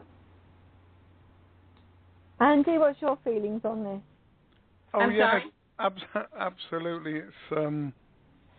It's reckless, but you get this problem though when you're being intimidated with the your child may die if it gets the measles or if it gets all these diseases. That's the bit I think that's a powerful tool. When a parent gets intimidated, I think most people would, get rid of vaccines like they do with mental health drugs. But you need an alternative, which is probably to do with herbs and vitamins. Definitely. The alternative, let me be very healthy clear. Food, healthy living, and fresh air, and good sanitation, I think, and that's more important. Good nutrition. Vaccines never reduce the incidence of a single disease. The epidemiological evidence is absolutely clear. No vaccine ever produced a reduction in disease, so you don't need an alternative to vaccines. You need an avoidance of vaccines. What you do need, as Christina said, is fresh air, vitamin C. Fermented foods are very, very important because they increase the availability of nutrients and the vitamin C levels of the foods. You need nutritional supplements in sufficient form because our food is devitalized and demineralized, or grow your own food. You need an absence of agrochemicals and environmental chemicals. You need an absence of cigarette smoke. You need an absence of genetically modified toxins in your body. So healthy living, healthy food, fresh air, and exercise and healthy nutrition is what prevents disease. You don't need an alternative to vaccines. I had a young man working for me when I lived in Panama, and he had his first baby. And he said, Dr. Rima, my mother-in-law insists that we vaccinate the baby because she says, what happens if we don't vaccinate the baby and something happens to her? And I said, Jonathan, what happens if you do vaccinate the baby and something happens to her? What's your mother-in-law going to do? Extract the toxins that caused the baby to become autistic? Why don't you feed the baby, exercise the baby, and stimulate the baby and make sure that the baby is healthy? Stop feeding her the crap that is available in the stores that comes directly from the United States that's full of genetically modified organisms and artificial food. Feed the child real food, give her fresh air and plenty of vitamins, and then forget about the vaccinations. And he said, could we do that? I said, do you dare not do that? I've got another question. It's probably from a little bit of a personal point of view now. Do you think, I've researched it, I can't find a lot on it, but it would answer something I've always wondered. Do you think that vaccines causes neuropathy or nerve damage? Well, that's not. Are you saying it's personal from your point of view? Because yes. I'll tell you the factors before you comment then. Our children, there's evidence of vaccine damages in many shapes, ways and forms, especially the myelin sheath. But the children have recently been diagnosed with Charcot-Marie tooth. Now, Charcot-Marie tooth, if you don't know it, it's a mixture of arthritis, neuropathic pain, different sort of things in that area. What the mainstream medical people will say, you're too fat, you don't do enough exercise. Yes, you might have Charcot-Marie tooth, but there's no way that's vaccine related. But I don't know, I've heard so many stories against. I'm for, but there's nothing out there on vaccines against neuropathy. We know that vaccines cause autism. Indisputably. That's neurological damage. We know that vaccines cause Alzheimer's disease. That's neurological damage. We know that vaccines cause a variety of conditions that are directly related to the neurological system. We know that they cause Guillain-Barré syndrome, which is actually polio induced by the vaccine for something else, in this case swine flu. That's neurological damage. So why shouldn't Charcot-Marie tooth condition be caused in some susceptible people by vaccines? I can't think of any reason why not, but I can't say that every case of Charcot-Marie tooth is caused by vaccines any more than I can say that every case of autism is caused by vaccines. Because when I was in medical school, graduated in 1970, there was about one child in 10,000 who seemed to be autistic, either without any vaccines or without nearly as many vaccines as we have now.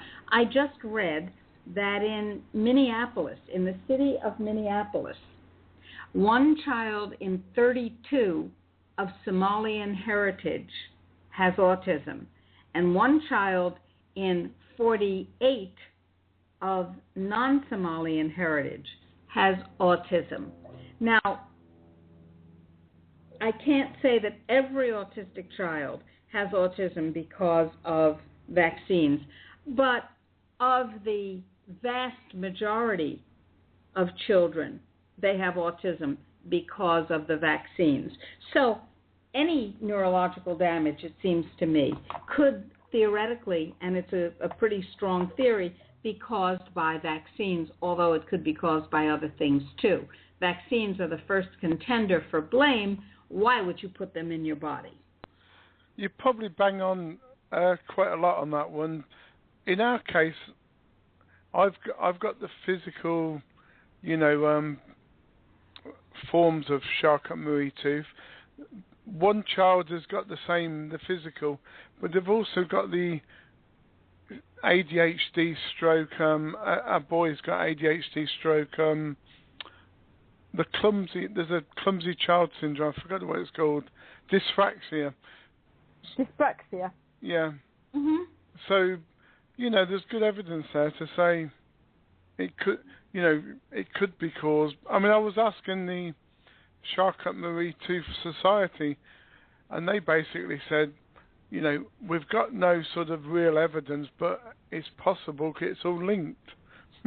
And that was their answer. And do they then go to the next step and say, so, since it's possible that it's linked, we're advising people to avoid the possible incitement? I think a lot of doctors don't even want to believe that CMT actually exists. Because I tell you why, I went for my test a couple of days ago. Well, it's the start of it all. And I know I've got it because my mum had it, my children have got it, I've got to have it. Well, unless there's a genetic miss somewhere. But anyway, my point was, as soon as I went in there, he said, why are you here? This was the doctor. I said, well, did the GP, the general practitioner, not tell you? He said, yeah, just 2 lines. Patient wants to know if he's got CMT or not. And he says, looking at you now, I think you need to lose weight, you need to do a lot of exercise, and if you drink, stop it, and if you smoke, stop it. And I'm thinking, I want some nerve testing and I want some blood tests, God. In the National Health Service system, do your doctors get paid a premium if they do not use the testing facilities of the system? They do in the United States. I think, Christina, correct me if I'm wrong, they normally get paid money for referral, prescription. I believe so, but I couldn't absolutely be sure. I know that they get money per vaccination, or at least there was a lot of evidence around them stating that earlier. I don't know whether that's still the case, but doctors were certainly getting a lot of money for the flu vaccine and various other different childhood vaccinations. And they get lots of money from the drug companies and little treats, little holidays, little golfing trips and all these kinds of things. Whether this still goes on, I don't know, but I did an article around about 2009, 2010 on all this. So very, very possible, and Andy, I wouldn't like to say yes or no, but I would say very possible. Well, when it comes to prescriptions, Boots the chemist, and now it's a big one in the UK, off record, yes, the GPs will get at least the practice will get a backhander for using one particular drugs company, and I've heard that. And sometimes they do prescribe. The chemist has said they do prescribe in a lot of cases when it's not needed. The pills are not needed. Well, I would take issue with that, if I may. As a physician who's been practicing almost 44 years without ever writing either a psychiatric or a medical drug prescription, ever, it seems to me that whenever they write a prescription on an outpatient basis, there is no reason to have prescribed it, so the pill is not necessary. In an emergency room, it seems to me, is necessary to use a drug because the immediate requirement offsets the longer-term danger. But outside of an emergency room, I have treated the sickest of the sick, and I have never had to resort to a pharmaceutical preparation. So from my point of view, and it's a little bit contrary, and I will admit, from my point of view, there is never a reason that a drug is indicated. Never. Leading on to all these people then, we've got 10 minutes left, and we can go over if you need to, but considering poor old Christina's had an early morning anyway, in the last 10 minutes or the last 5 minutes, shaken baby syndrome, the vaccine damages, a child being stolen from their parents, it's going to cause the mental health, isn't it? So, you mentioned the other day to me that term in psychiatry. Can you tell people in their language, simple terms, if you're hearing, for argument's sake, if you're hearing voices, if you're crying very much, if you feel suicidal, if you don't want to eat very well, if you want to overeat, what can you do in alternative medicine to make you let me stop you, Andy. There's no such thing as alternative medicine.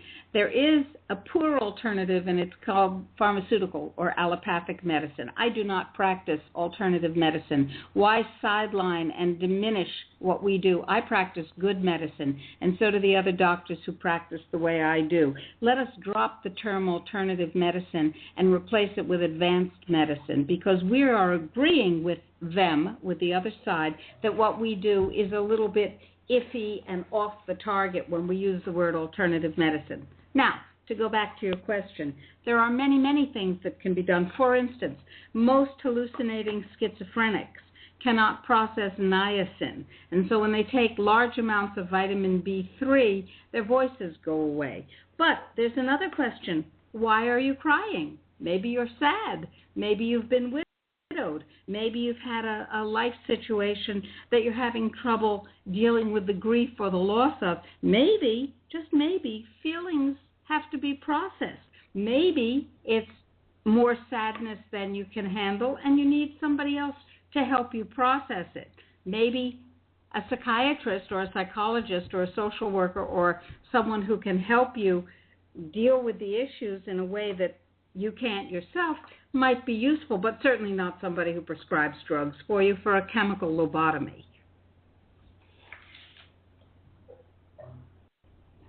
Does that make sense?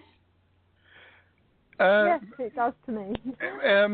It may do a little bit, but to a lot of people, you know, the advanced medicine then, yeah, I've always used that alternative being different to the normal, but advanced seems a better terminology, actually.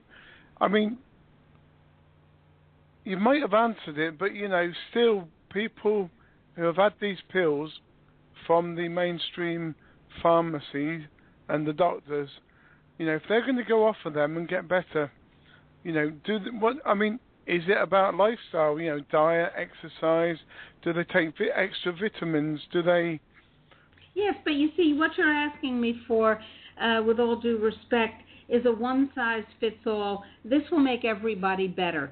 That's allopathic. Nobody can do that. Nobody but maybe God, and I don't know if God can do that. So what I'm saying is the reason that you have X or Y or Z not going well in your life, or you have symptoms, or you're hallucinating or whatever, the reason requires some serious investigation, and then whatever it is that's going on for you needs to be addressed. And frankly, the worst person on the planet to do that is your physician.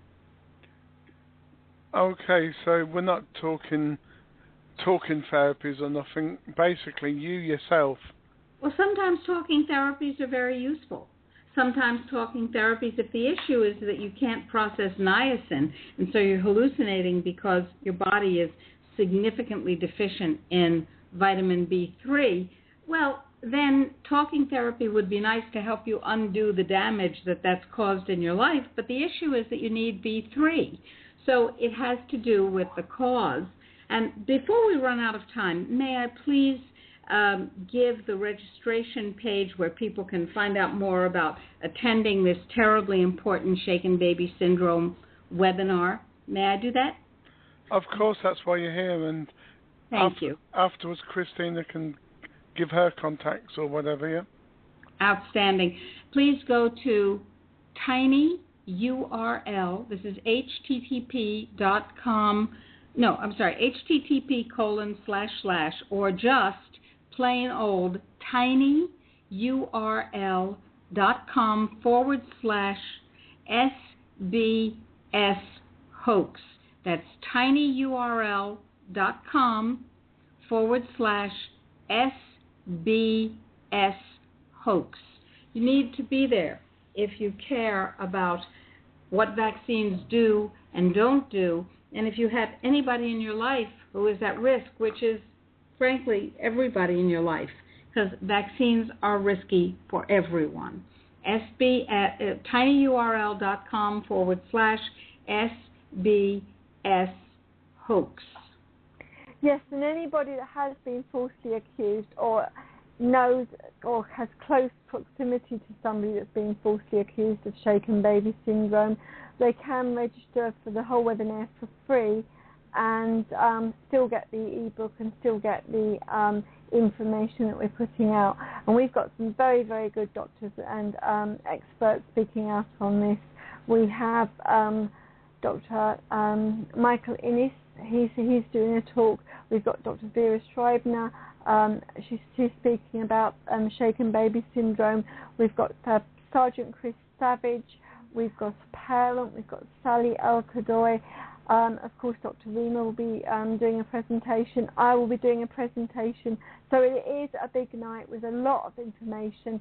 I know that Dr. Innes has got some special papers that he wants to talk about. And this is information that is not widely known.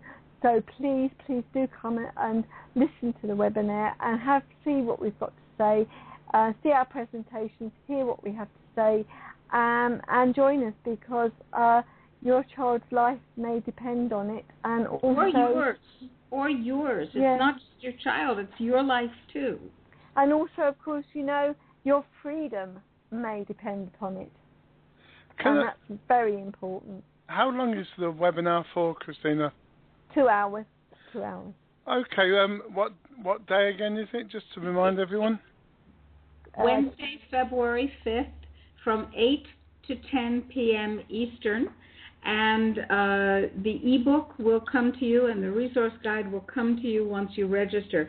If you are a family that has been affected by SBS, you need to contact Christina. You want to give your contact information, Christina? Most people can contact me on Facebook. I am on Facebook. Just private message me. You can email me. I'll give Andrew the email address, and if you would like to contact Andrew, then perhaps Andrew, you could take parents' names and pass them to me with their email address, please.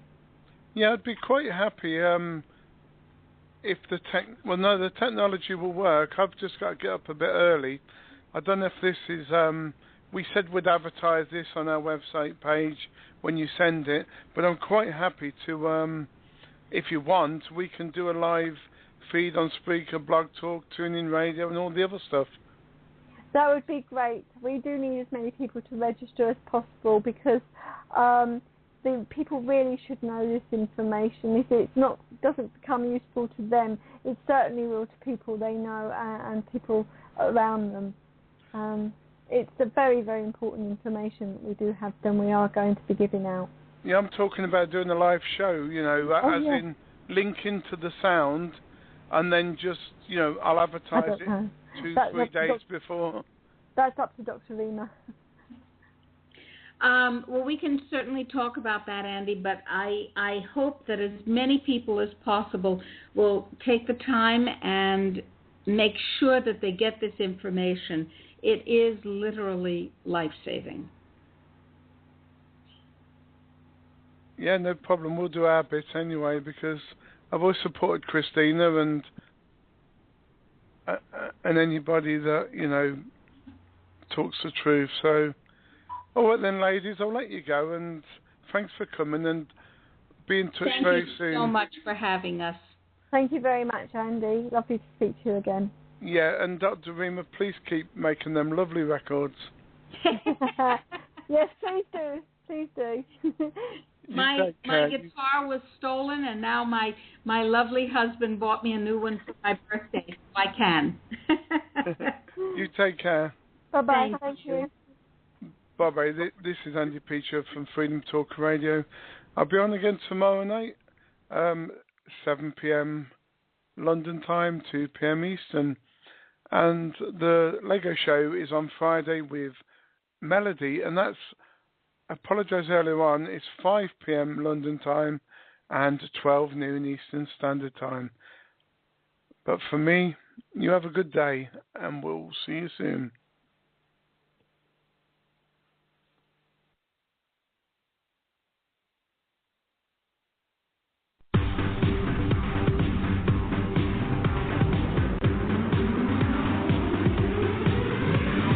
freedomtalkradio.co.uk. This is the most diverse, most amazing, one of the funniest radio stations you could ever listen to on the internet. I've heard so much stuff from the ups, the downs, the lefts, the rights, the politics, the non-politics, the schmolitics, whatever you want to call them. It's great.